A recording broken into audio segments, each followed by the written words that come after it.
So obviously, he's 25 years ahead and 25 years of me. And what was mad is that when I think about how hedonistic and how mad that time was, we've all got different stories and different angles, and I think that's what made London Records so special. When you think about the story of All Saints, you think about the story of, of how that office was and how mad it was. And I think I used to just bowl in there, park my car in any bay, and rock in there through International. And it was only until you told me about when you told me about Niven's book, I realised how obnoxiously crazy I was, because it just bowled through International, like without marketing, without a care in the world, with a pit bull terrier. So, we were still the poor relation, I think, at that time, and I don't think we had many parking spaces. I think those parking spaces were meant to be for Phonogram or Mercury, and we had to park up the road because we were like the boisterous London Records, and you used to roll in there and like take the MD's space of the other people. But I remember the famous story I recount all the time is because I knew Trenton before, your manager at the time. Yes. And I worked with Christian Tattersfield, and Tattersfield at that time was like a junior to me. I mean, I was like, I think the press office had hired him, and he was a bit of a handful though. So the press office said to me like, well, maybe you could deal with this guy because he's going places. So he was on my A&R staff. And to be fair, he was like, oh, I know about, I was meant to meet Goldie, but I don't want to meet him. I'm basically scared of him. and I was like, no, I know Trenton. No, it'll be fine. So yeah, there was that great meeting when you came in to play me the record, and you had your dog with you. Yeah, I mean, what was mad about it was that previously to that, because I came in there with such attitude, and I thought, previously to that, I dealt with Rob Manley, I mean, the famous story of Clive Black, and you was the only A&R guy that didn't flinch.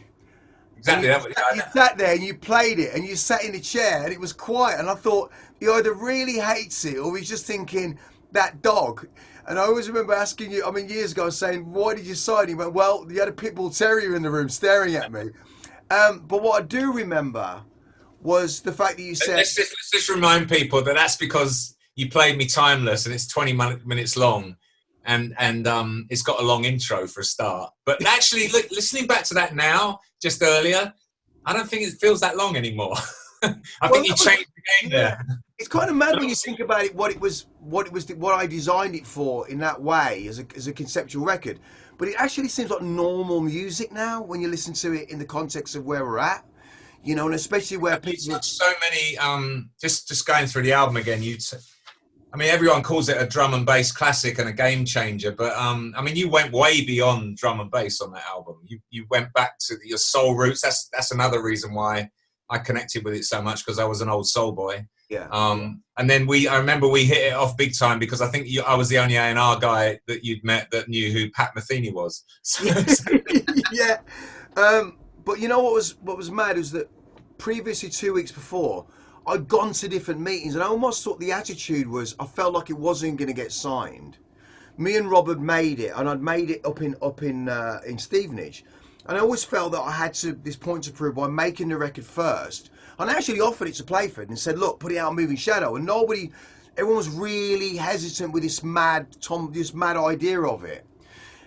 And it was kind of like, I offered it to Rob, and he's like, we can't handle it. And of course, Reinforced were like a smaller label then.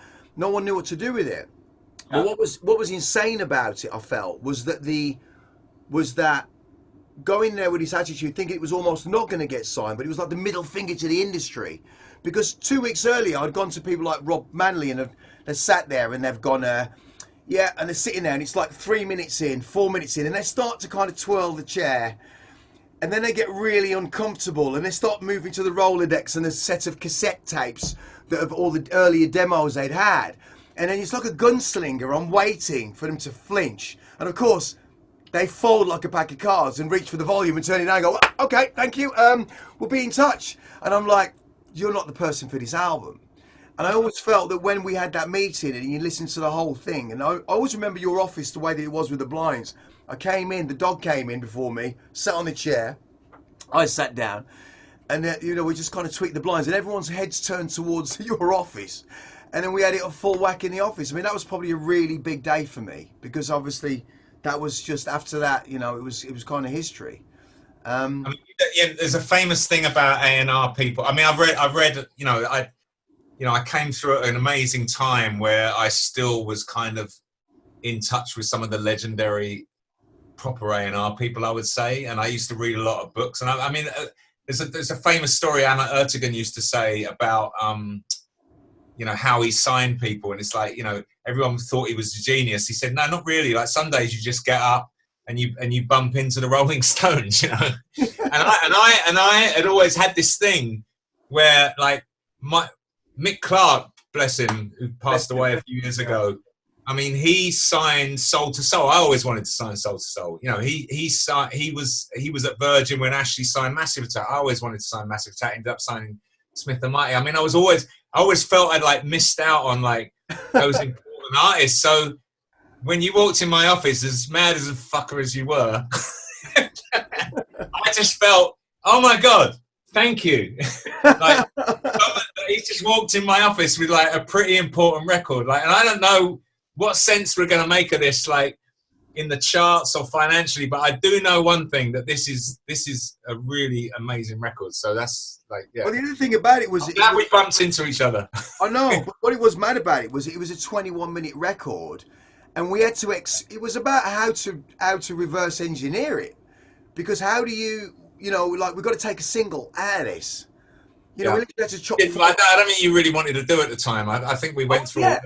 We jumped through all those hoops. Yeah, but I guess one of the most important story, apart from all the support that you showed me on the record, on the concept album, was a story, because I think it was on a Thursday, and we'd had a few meetings on a Thursday, and I'd been at Clive Black's down at Kensington. And what was his record company? I always forget Clive Black's record company. Warner's at that point, probably. It was Warner's. And we'd gone into Clive Black's and had this meeting, and Clive Black had shook my hand. And it was like, great, I'm going to sign the album, fantastic. And it was like, yeah, I had the meeting. And I felt something in the back of my mind just wasn't quite right. And I remember getting a call on Thursday late in the afternoon, and you said, look, Trenton had pushed for 2 albums firm, which is kind of unheard of at the time.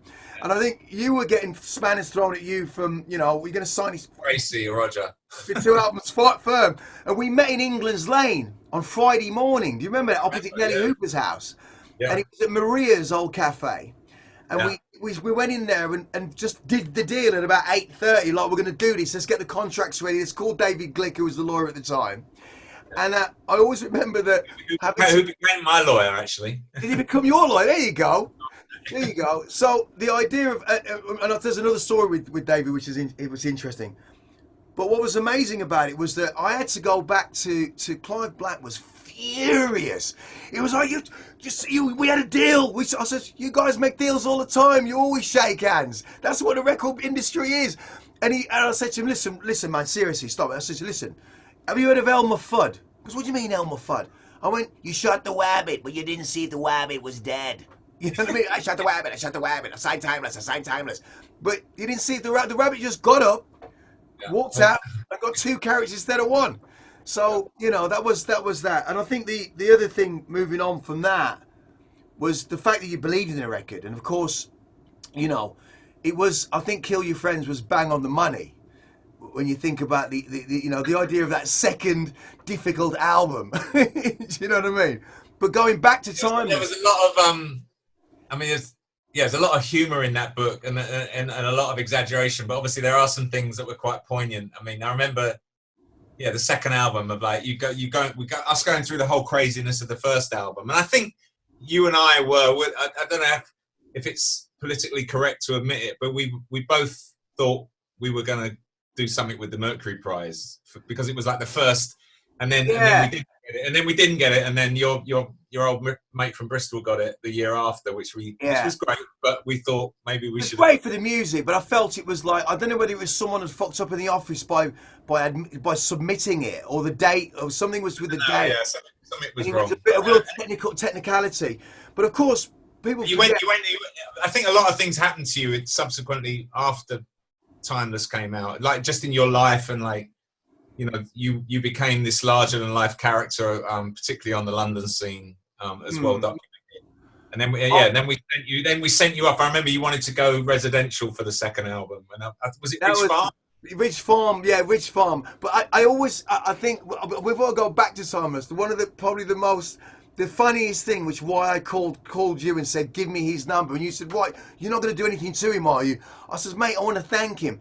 Was the idea of, I think it was Schroeder. You played Schroeder in the book, and he said, he goes after two No, caravans. I think I might. I don't know. I might Pete. I don't know because he uses me by name, but then the guy. I'm obviously the guy that has to go down to Ridge Farm to Yes.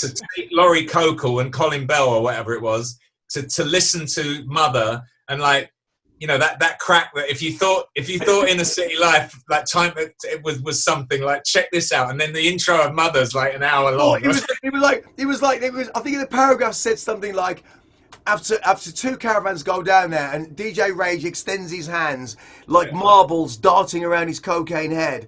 As he turns around 14 minutes in, Schroeder knows that he's swilling his wine around in his glass, knows that his job is well and truly over. Do you know what I mean? But you mean that? I mean that was me again doing what I wanted to do and what I believed in. And I think, to be honest, I actually also believe that the album was just way too ahead because, when you think about Glastonbury, somebody dropped out and we got Glastonbury. Yeah. And that was at the Triangle stage, like at the dead of night. And I've gone online, trying to find it. Doesn't exist. You can't find it. Goldie playing Glastonbury. You've been wiped out. Been wiped out. I've just broken the internet. But I mean, the idea of touring it, and I think we got very lucky with the Bjork tour, of course, because obviously we were dating and everything else. And even more so. Goldie, mate. Go on, the best one. It's probably my best rock and roll stories, actually. Come on, you got the American tour with Jane's Addiction. Oh shit! and that meant I could come over to America. And do you remember I rented a Porsche? I think I rented a convertible Porsche because I wanted to go up and down the West Coast with you and Perry Farrell. It's unbelievable. Oh shit! So I was responsible for you while you're now living in LA, probably. Absolutely. Yeah, I go past the Comedy Store now and everything like that. No way. I mean, because that time of when you think about when Timeless made the Mobos and it won Best Album, and I don't even know that it even had a category for Best Jungle. It was their idea of I think there's three people in that category. It was like a given who was going to win it. I mean, it was M Beat, me, and someone else. But the idea of the Best Album thing was, I think I was when it won the album, I was probably still in the toilets getting off my tits, and I just come back and got this other award. I'm like, yeah, great, love to Groove Rider and Fabio. But what was mad about it is that you think about the context. It was up against Destiny's Child, George Michael, Jamiroquai. Yeah. I mean, go figure that out. It was like the changing of the guard of the music, I think, which is important. But it was at a time when, even when the tour with Jane's Addiction, I mean, we were doing these stadiums with Jane's Addiction, and I remember Tim the Bass getting like water and bananas thrown at him, like he was like a black football player. You know what I mean? Because he's this black guy on bass with dreadlocks, and people throwing bananas at him, like, get out of fucking Jane's Addiction, man. And then it was, Also, just think about what you were playing as well. It was just like, people, I mean, I don't know if they caught up now, let alone then. I mean, it was just space age music. I mean, it was because you think about, it was that nervous thing where certain places, I think it was like Portland or San Francisco, kind of, was kind of working. But then these places where they weren't used to this kind of long intro of like, and you're trying to keep this kind of theatre of the introduction of Timeless, and you just get this guy, in the middle of it. It's a little bit like that scene from that story from U2 when Bono swings the guitar over his back and goes, every time I clap my hands, a baby dies. You go, keep fucking playing then. It's like, the idea of this silence being broken by some heckler would always kind of make us really nervous on stage. And it was a mad time for how I think that album was. And I listened to the remasters. I've been, and the mistake that I didn't want to do in sobriety and being really like grounded was do what all of these kids do, is just smash the album to bits. It's a record in its own world of crossing analog in this digital bubble. And it didn't need much. It just needed to be enhanced. I think the only tune that I really enhanced was really Sea of Tears. Right. And listening now to how important Sea of Tears is, Yeah. especially with the fact that it's Jamie's voice, who's now still doing his last term in prison, as a Right. grown man. Yeah. He's Your done son, like right? 20, he's done like 20, 20 years solid. And God. when you think about, I hear that young boy's voice inside the record, in the Yeah. middle of the record, and I'm in this place, and I recorded the scene in Miami.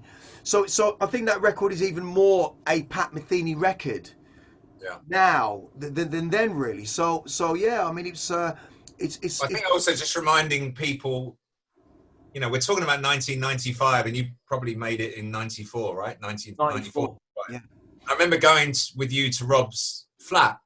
Like, it wasn't even a house. Well, it was a house, but it was like Semi-detached in Stevenage, yes. and it was like upstairs, like in a bedroom. And I mean, you know, DAWs were in their infancy, if even around that. I mean, the way it was so complex what you did, and in such basic kind of equipment. I know later we got into bigger studios, but at the beginning, a lot of that was done on Well, like, S1000s just came out, yeah, and I spent my university days, when I say university, with Reinforced at Dollis Hill, and I really see that as my, it was Mark and Digo, and it was the yin and the yang. When you think about things like Angel and the way it started with this, it was Diane. Let God rest her soul.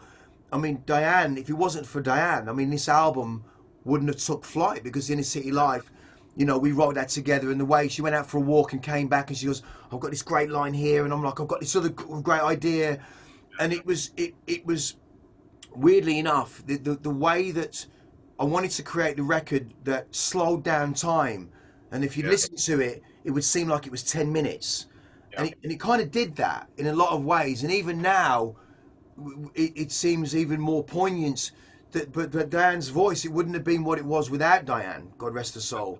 And of course, I spoke to Justina Curtis, who was obviously the keyboard player, and she did the chords on Adrift, and she was saying that you don't remember how we did Sensual because Diane was supposed to do it, and you had a massive argument with the guy on the motorway that cut you up, and you stopped the car on the motorway, stopped the traffic and got out, and there and Diane are in the car going, "Oh my God, what's he doing?" Because we're having an argument.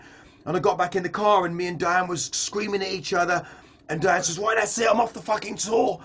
And it was really so, you couldn't have writ it. The events that happened, I mean, luck and circumstance of meeting you, the idea of getting it ready to go on tour, going to rehearse at John Henry's, trying to get this whole machine done. And I think the first live thing we did, if you remember, was The Word. Yeah, with the Word. And I seem to remember we did that place in Kilburn, didn't we? That was your test.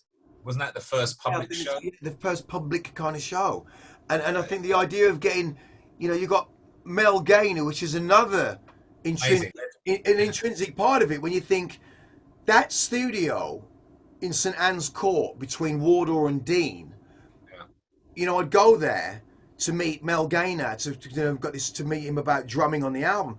And of course, I open the door, and on the first floor is David Bowie's picture with a trilby from 1977. And of course, space. I mean, I saw people there in London about a year ago, all gathered around in that alleyway doing a tour, and it was all these Japanese and tourists, and it was, of course, Space Oddity was recorded there. I went, "You want to put a Goldie Timeless plaque up there, just underneath him?"